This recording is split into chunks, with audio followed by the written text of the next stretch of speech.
Hello friends, આજે બનાવીશું ફરાળી પુલ્લા.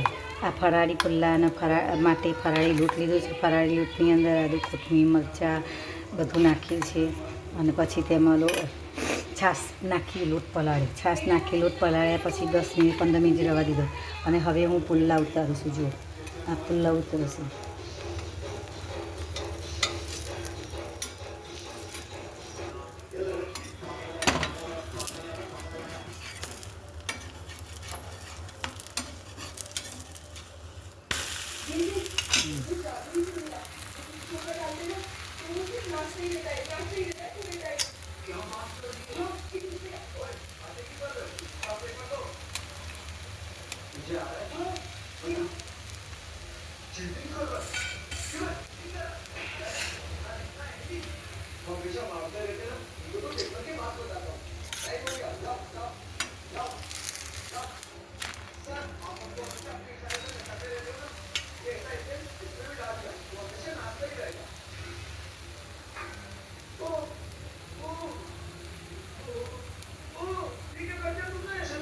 ફરાળી પુલ્લા બહુ સરસ લાગે છે. તળેલું બીજું બધું ખાવું એના કરતાં આ રીતે ખાધું હોય તો પેટ ભરાઈ જાય છે અને લાગે નહીં કે આપણે 11 કરી છે. બહુ મસ્ત લાગે છે.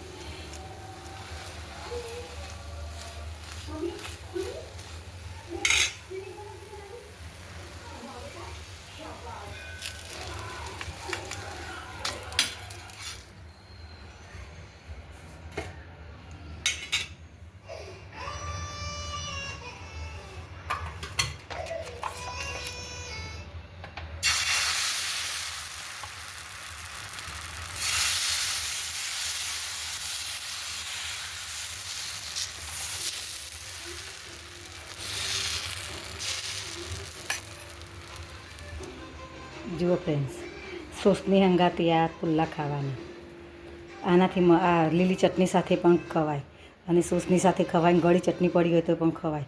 આ પુલ્લા બહુ સરસ લાગે છે. નાના છોકરાઓને પણ ભાવે છે. બધાને, નાના મોટા દરેકને ભાવે છે અને પોચા પોચા મસ્ત થાય છે.